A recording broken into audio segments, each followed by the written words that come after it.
Mindful and Well, a presentation on mindfulness and its role in overall wellness, and the power we possess to change our habits and perspectives in search of happiness. Presented by Malcolm McGregor for IDS 402 at Southern New Hampshire University.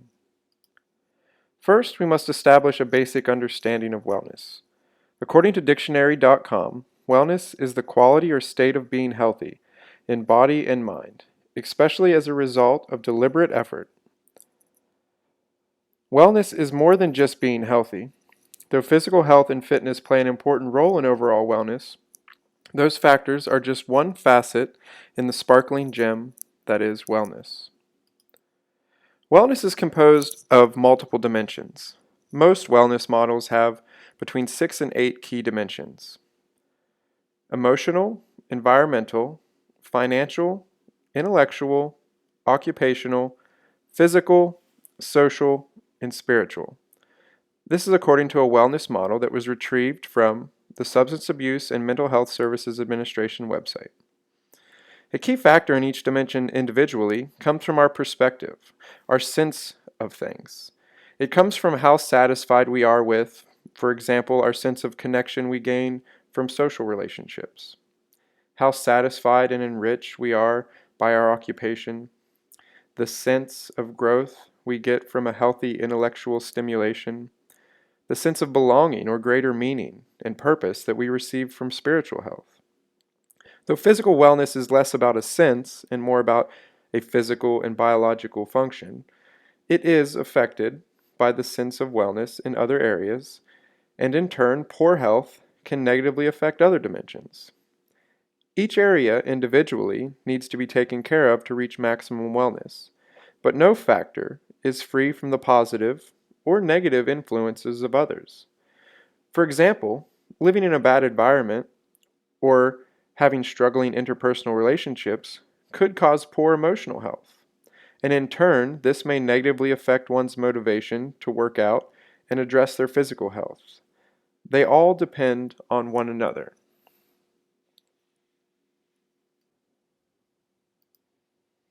We tend to have a very limited view of wellness, thinking that eating healthy and physical exercise will make us well.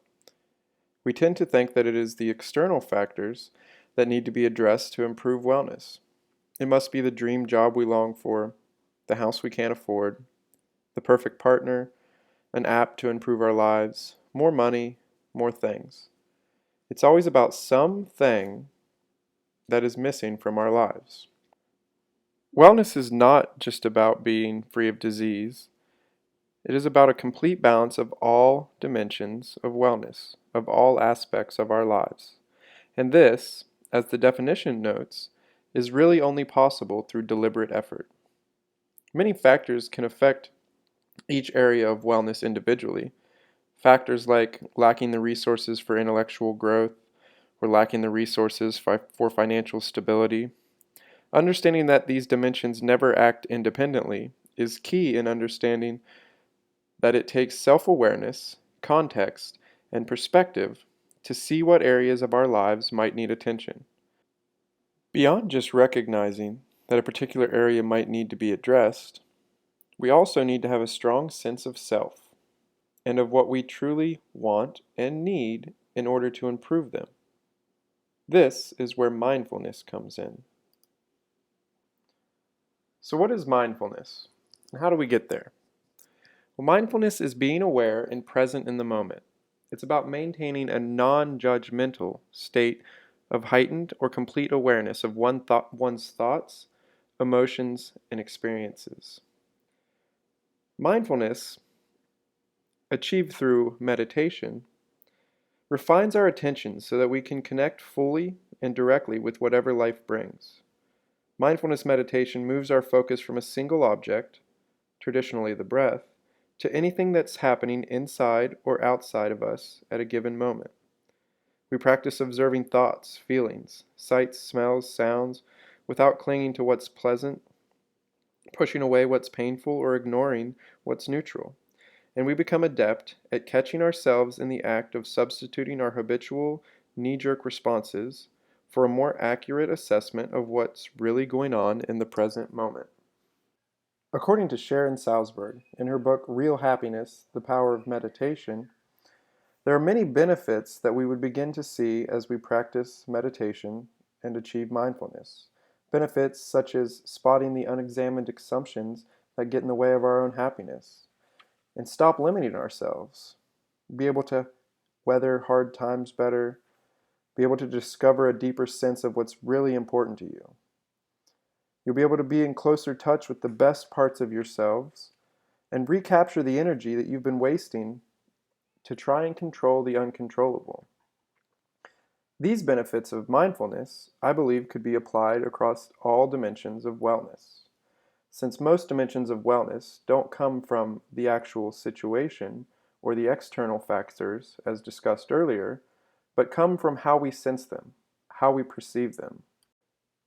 In addition to these broad claims, there's also been numerous scientific studies conducted in the areas of neuroscience that have proven that meditation actually strengthens the brain, specifically strengthens areas involved in memory, learning, and for the sake of wellness, key area, emotional flexibility. These positive effects of meditation are key in achieving wellness. There are many factors that limit our mindfulness in our day-to-day lives. In a world of constant change and distraction, emails to respond to, constant chirping of our electronic devices, the constant bombardment of information, it can be hard to remain focused on a particular task, let alone to focus on how our mind is reacting. This is one of the single greatest problems facing all dimensions of wellness. Perhaps the strongest factors in limiting our mindfulness are our personal prejudices associated with meditation and the bad habits that we have already formed. We spend most of our lives reacting to deep-seated habits, many of which are responses to our most ancient survival instincts. Without mindfulness, we don't think, we simply react. We note a cue, perform a routine, and feel the reward. For example, stress hits, the cue, we reach for a cigarette, the routine, and we feel relaxation, the reward. This same three-step cue, routine, reward process is how we navigate life. It's how we make decisions, if you can even call them decisions, since they often happen on a subconscious level. Now, this may sound pretty disheartening, but there is hope.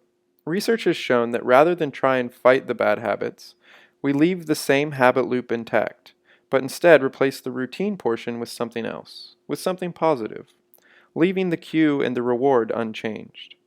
One way that this can be applied is to replace the spiral of negative thoughts that may occur when something bad happens with a deep breath, such as a work conflict or money problems.